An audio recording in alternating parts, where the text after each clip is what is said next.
Bienvenue dans le podcast des Ones, celles et ceux qui osent nourrir leur exception. Je suis Afida Benour, Business and Life Nomad Coach et fondatrice du mouvement One. J'ai créé ce podcast pour les chefs d'entreprise en crise d'identité que j'accompagne, pour les aider notamment à ne plus jamais se dénigrer, s'oublier ou perdre confiance et énergie, pour créer un changement concret et un impact durable dans votre vie personnelle, relationnelle et professionnelle. Rejoignez vous aussi le mouvement One. Ce podcast met à l'honneur ces femmes pour vous inspirer, pour impacter le monde, un acte d'amour à la fois, à commencer par un acte d'amour vers soi. Bonjour les Ones, celles et ceux qui osent nourrir leur exception. Aujourd'hui, je suis ravie d'accueillir Sandrine Leroy. Sandrine, c'est, on va dire, une serialpreneur. Elle est la créatrice de l'agence marketing Un café et une chaise. Bonjour Sandrine. Bonjour Afida. Ravie de t'accueillir sur le podcast des Ones.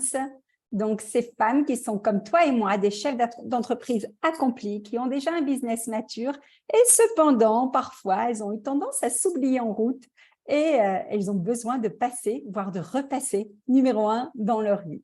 Alors, Sandrine, comme à mon habitude, on va commencer par un portrait vérité de Once, histoire de faire un petit icebreaker.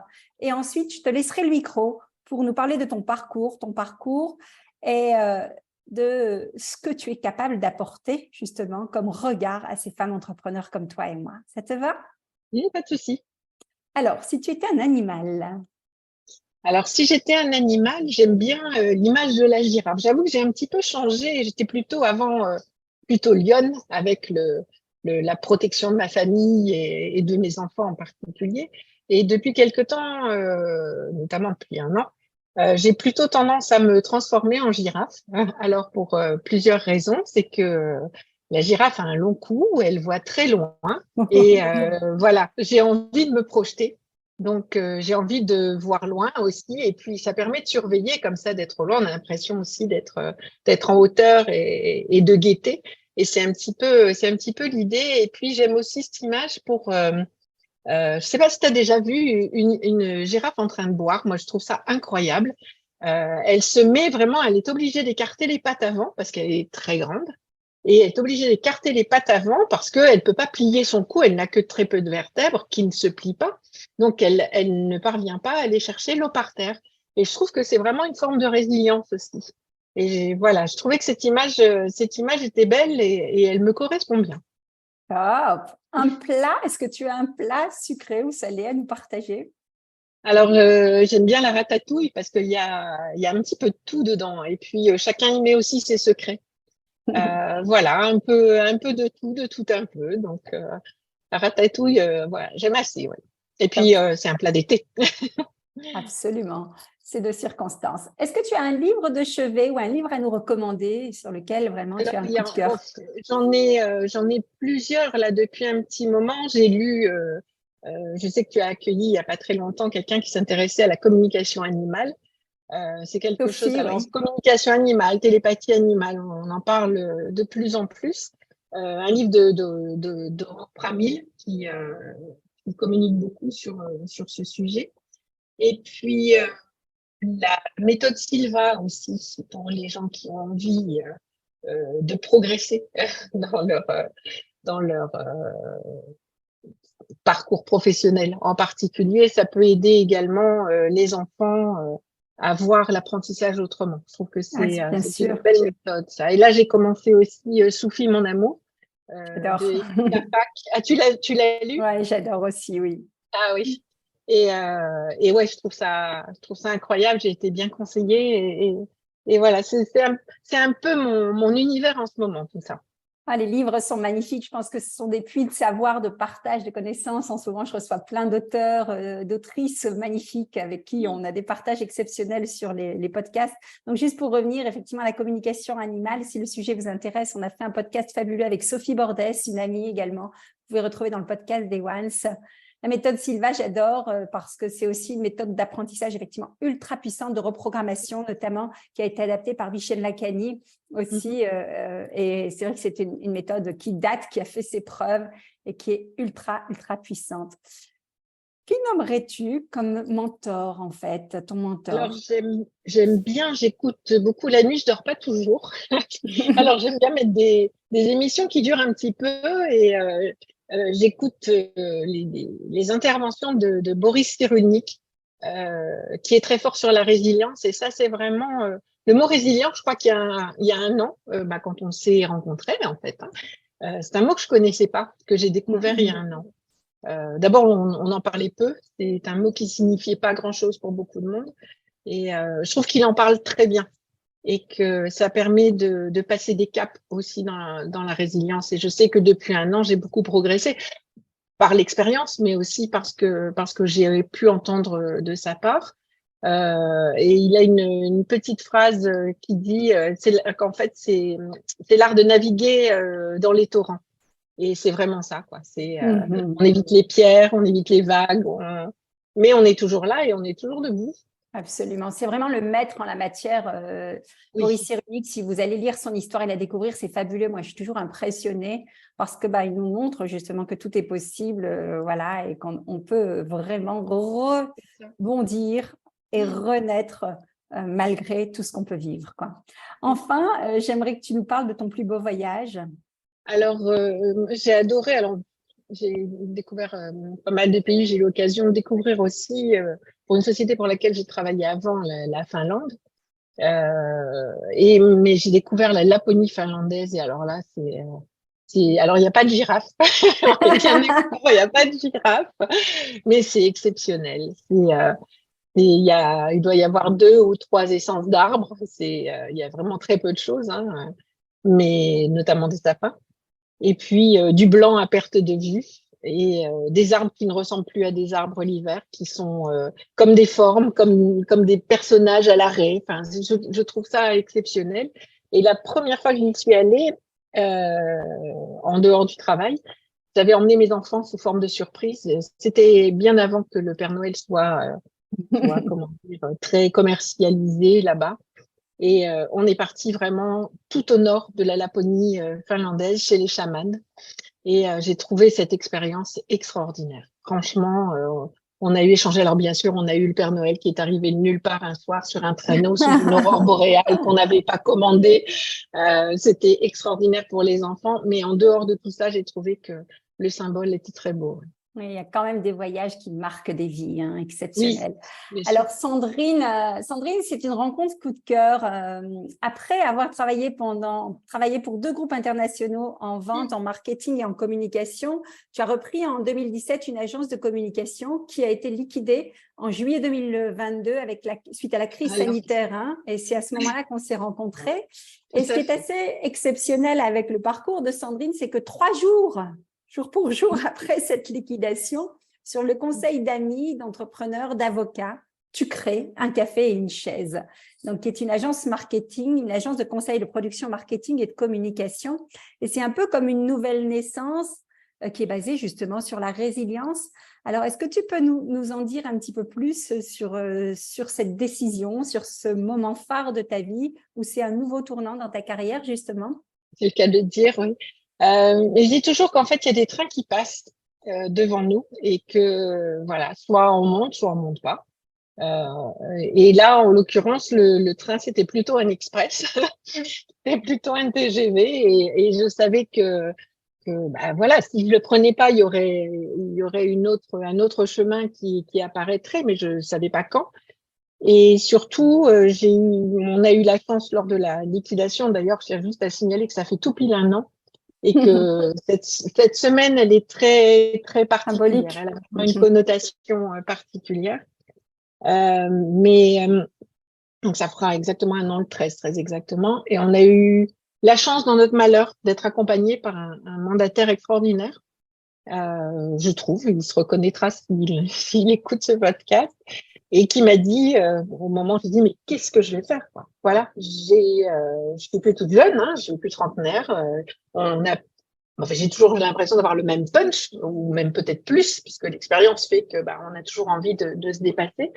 Mais je dis, mais qu'est-ce que je vais faire maintenant? Mais il m'a juste répondu, mais vous allez faire ce que vous savez faire, Madame Leroy, de la communication et du marketing, et vous le faites bien, puisque les clients disent que vous le faites bien, c'est que vous le faites bien, donc vous allez continuer à le faire. Voilà, ça a été un peu le coup de pied aux fesses qu'il fallait pour repartir.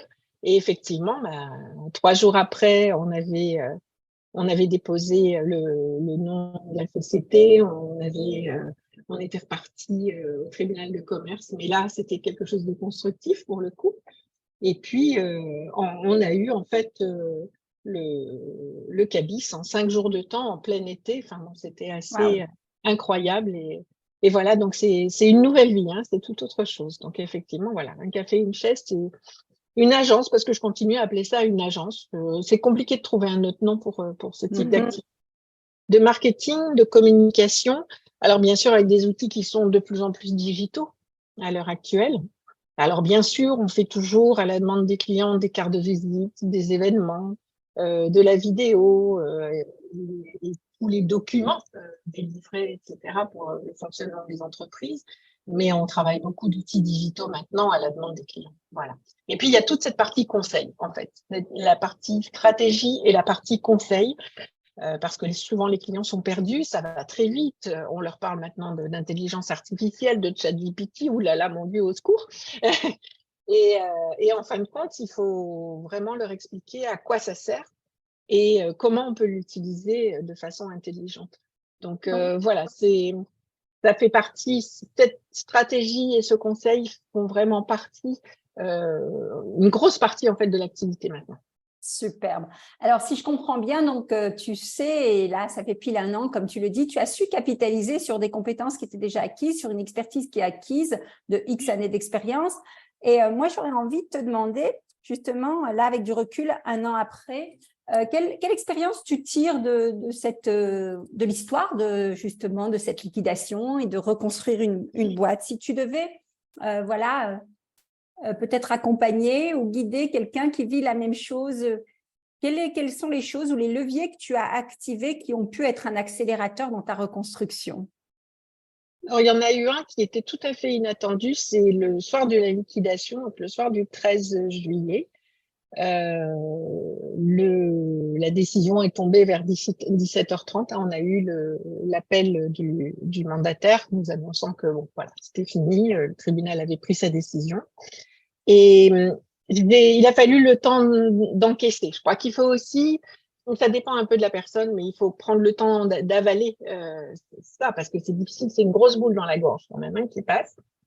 Et puis la difficulté de fermer la porte du bureau le soir en se disant, je ferme, voilà, ça y est, c'est la dernière fois, je ferme. Puis je suis rentrée à la maison et je me suis mise devant mon ordinateur et j'ai dit, il faut que je le dise. Et la seule façon de le dire, le réseau qui correspondait le mieux, c'était LinkedIn.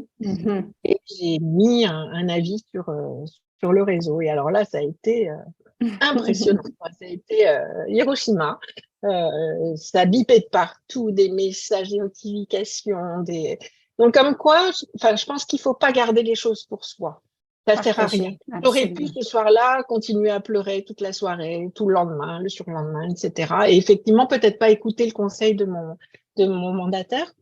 J'ai préféré ouvrir et me dire, waouh, c'est incroyable, tous ces gens qui me veulent du bien, en fin de compte. Je n'ai pas eu un message de critique, personne ne m'a dit, il y a peut-être un truc que vous avez mal fait. Non, pas du tout. C'était que du soutien. Globalement, ça n'était que du soutien.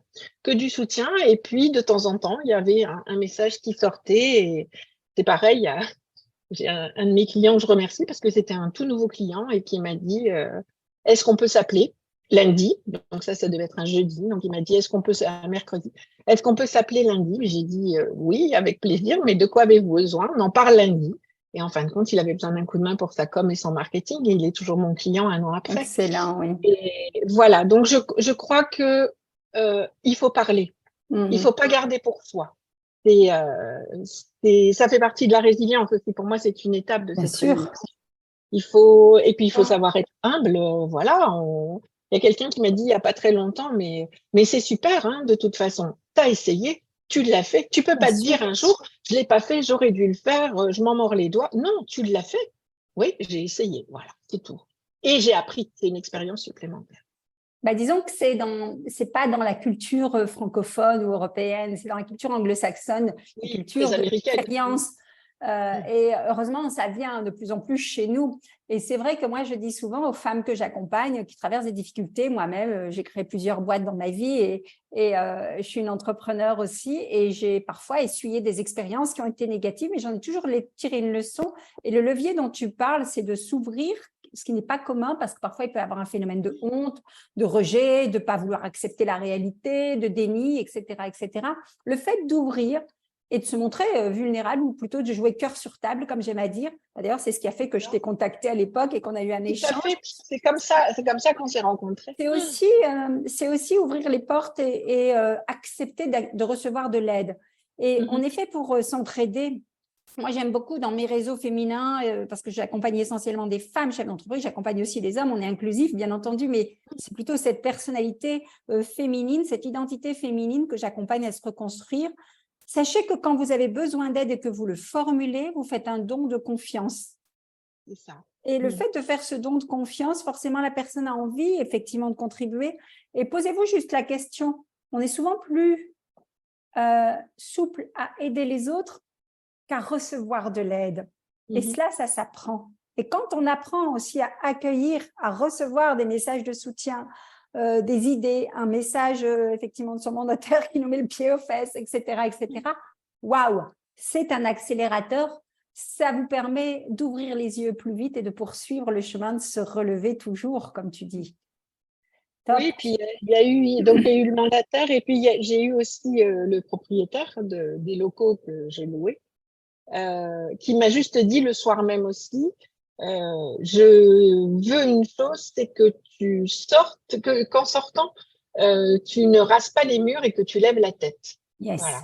Et ça, quand on entend ça, parce qu'il m'a dit, tu n'as rien à te reprocher, tu as fait tout ce qu'il fallait. C'était les circonstances qui ont fait que, etc. On reviendra pas sur le sujet. Mais voilà, j'avais rien à me reprocher. En gros, je pense effectivement. Donc, j'ai aussi appris à analyser les choses et à me dire, effectivement, j'ai tout fait pour que ça marche. Ça n'a pas marché, mais j'ai tout fait pour que ça marche. Et ça aide aussi à repartir derrière. Parce que si on repart sur un échec, là, pour moi, en fin de compte, c'est plus un échec. C'est une expérience. Absolument. Une expérience de plus dans ma vie. Top. Alors Sandrine, bon, ce podcast, on veut volontairement que ce soit un format court. J'aimerais que tu nous donnes 3 conseils par rapport à ton expertise. Si vous avez envie d'en savoir plus sur Sandrine, moi j'adore tes billets d'humeur sur LinkedIn. C'est toujours plein d'humanité, plein de sens. On voit la pro du marketing qui maîtrise parfaitement le storytelling et autres. J'aimerais maintenant que tu nous partages 3 conseils aux femmes entrepreneurs qui nous écoutent par rapport à ton expertise de marketing. Quels sont les 3 conseils essentiels que tu leur partagerais aujourd'hui qui sont essentiels pour toi? Alors, c'est vrai que suite à cette expérience d'avoir été sur LinkedIn le soir où ça allait pas, un peu comme une confidence en fin de compte, j'ai fait une confidence à mon réseau. Je conseillerais justement d'être sur les réseaux et puis de regarder ce qui se passe aussi, parce que quelquefois, on peut effectivement demander de l'aide, comme tu dis, mais on peut aussi en donner à quelqu'un.